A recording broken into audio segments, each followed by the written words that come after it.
नमस्कार, उत्तराखंड समाचार में आपका स्वागत है। मैं कनक बिष्ट। सबसे पहले मुख्य समाचार। मुख्यमंत्री पुष्कर सिंह धामी ने लाल बहादुर शास्त्री राष्ट्रीय प्रशासन अकादमी में किया डिजिटल प्रदर्शनी और सेमिनार का शुभारंभ।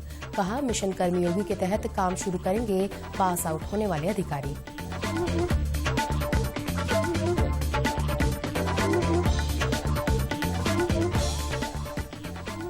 कांवड़ यात्रा में इस बार उमड़ सकता है कांवड़ियों का हुजूम। उत्तराखंड पुलिस ने पड़ोसी राज्यों के पुलिस अधिकारियों के साथ की बैठक।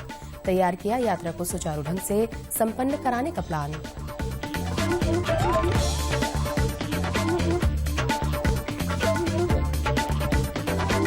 मौसम विभाग ने जारी किया येलो और ऑरेंज अलर्ट। 30 जून तक प्रदेश भर में हो सकती है भारी बारिश।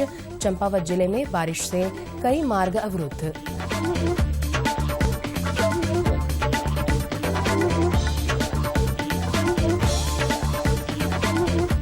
और बागेश्वर जिले के सीमांत क्षेत्र में शंभू नदी पर बनी करीब 1 किलोमीटर झील। सूचना मिलते ही निरीक्षण करने मौके पर पहुंची संयुक्त जांच टीम।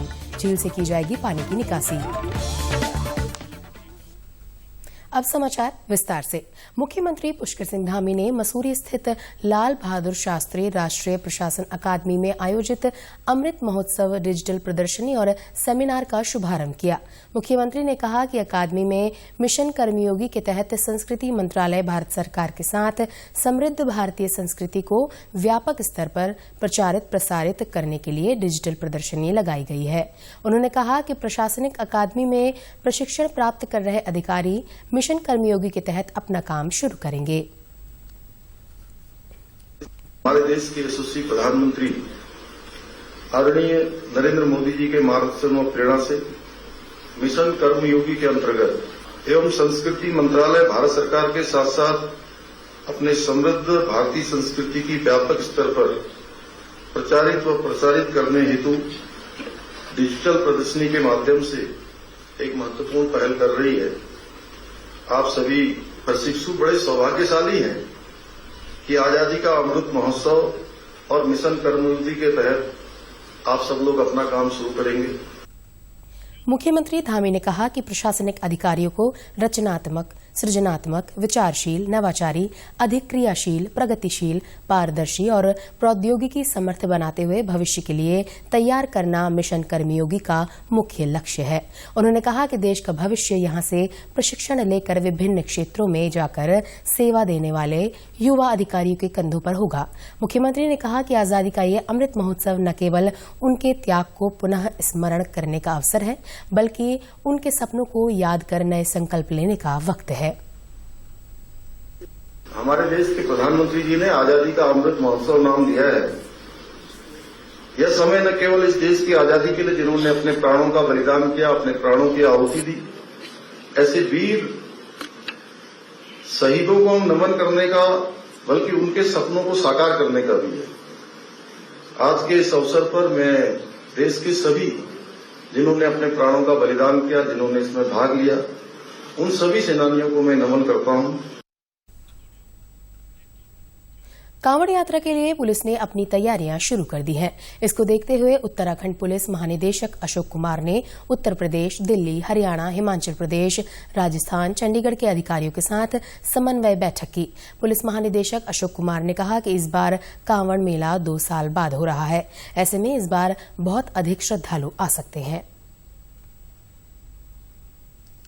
आज हमने इंटर स्टेट बैठक की है कांवड़ मेला के प्रबंधन को लेकर 2022 की, और इसमें हमने जो पड़ोसी राज्य हैं उन सभी के एडीजी लॉ एंड ऑर्डर और एडीजी इंटेलिजेंस उनको जोड़ा है, और उसके अलावा जो बॉर्डर के एसपीज, डीआईजीज, एग्जैक्ट जो बॉर्डर है यानी मुजफ्फरनगर, सहारनपुर, बिजनौर, पोंटा साहिब, यमुनानगर वगैरह, और कई जगह की एसटीएफ एजेंसीज भी जुड़ी, पंजाब, हरियाणा, राजस्थान, दिल्ली, यूपी, हिमाचल, ये सब से हम लोगों ने कोऑर्डिनेशन किया है। पुलिस महानिदेशक ने कहा कि श्रद्धालुओं से कांवड़ यात्रा के दौरान विभिन्न माध्यमों से शांति से अपनी यात्रा करने की अपील की जा रही है। उन्होंने कहा कि अगर इसके बाद भी किसी तरह की अभद्रता और हुड़दंग होता है तो पुलिस सख्ती से निपटेगी। कैसे श्रद्धालुओं से हम ये भी अपील करेंगे कि जो आ रहे हैं वो यहाँ पे गंगा स्नान के लिए आ रहे हैं, गंगा जी से जल लेकर के जाएंगे, तो कैसे उनको एक पॉजिटिव वातावरण में कैसे श्रद्धालुओं को शांतिपूर्वक आकर के बिहेव करना चाहिए, जिससे कि तीर्थ की मर्यादा भी बनी रहे और उनकी तीर्थ यात्रा भी अच्छे से हो जाए। उन्होंने कहा कि ट्रैफिक को कंट्रोल करने का पूरा प्लान तैयार कर लिया गया है। साथ ही कांवड़ में आने वाले लोगों की भीड़ को नियंत्रित करने के लिए भी योजना बना ली गई है। पुलिस, पीएसी और होमगार्ड को मिलाकर करीब 10,000 जवान और अधिकारी कांवड़ में तैनात रहेंगे।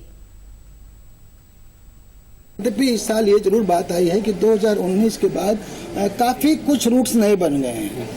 4 लेन्स बन गई हैं, मेरठ वाला बाईपास बन गया है, इसी तरह से इधर यमुनानगर वाला एक अलग से वो बना है हाईवे। तो इसको लेकर के कुछ नई व्यवस्थाएं भी होंगी, वो एसपीज लोग और थाना अध्यक्ष बॉर्डर लेवल पे डिस्ट्रिक्ट लेवल मीटिंग्स होंगी, उसमें वो डिसाइड होंगे। अल्मोड़ा के एसएसजे परिसर और अंतर्राष्ट्रीय सहयोग परिषद की ओर से Indo Nepal relation and Uttarakhand इतिहास और संस्कृति विषय पर सेमिनार आयोजित किया गया। सेमिनार का शुभारंभ उच्च शिक्षा मंत्री डॉक्टर धन सिंह रावत, सांसद अजय टम्टा, एसएसजे परिसर के कुलपति प्रोफेसर एनएस भंडारी और आरएसएस के अखिल भारतीय प्रचार प्रमुख सुनील आबेकर ने संयुक्त रूप से किया। इतिहास विभागाध्यक्ष प्रोफेसर बीडीएस नेगी ने बताया कि इस अंतर्राष्ट्रीय सेमिनार में दोनों देशों के पुराने ऐतिहासिक संबंधों को साझा किया जाएगा। ये भारत नेपाल संबंधों के विषय में और हमारे जो सादा संबंध हैं, international relation with Nepal, Uttarakhand और हमारा हिस्ट्री कल्चर, इसके विषय में मुख्य विषय ये है बिंदु। और इसमें जो है भागीदारी करने नेपाल से तो करीब 25-30 लोग आए हैं और कुछ 5-6 देशों के अन्य भी प्रतिभागी आए हैं। वही ज़्यादा लोग प्रतिभाग करें जिनका नेपाल और कुमाऊं के क्षेत्र में रिसर्च पर कई वर्षों से जो लोग काम कर, छठे हुए विद्वानों को विश्व से बुलाया गया है और उनके द्वारा जो है अपने जो शोध के कार्य हैं उनको यहाँ पर पढ़ाया जाएगा, सबके सामने साझा किया जाएगा। 3 दिवसीय सेमिनार में नेपाल, भारत समेत अन्य देशों के प्रतिभागी हिस्सा ले रहे हैं। नेपाल के त्रिभुवन विश्वविद्यालय से सेमिनार में शामिल होने पहुंची प्रोफेसर देवेश्वरी जोशी ने बताया कि उत्तराखंड की संस्कृति को देखकर बहुत अच्छा लगा। वो भारत और नेपाल की संस्कृति का तुलनात्मक अध्ययन कर रहे हैं।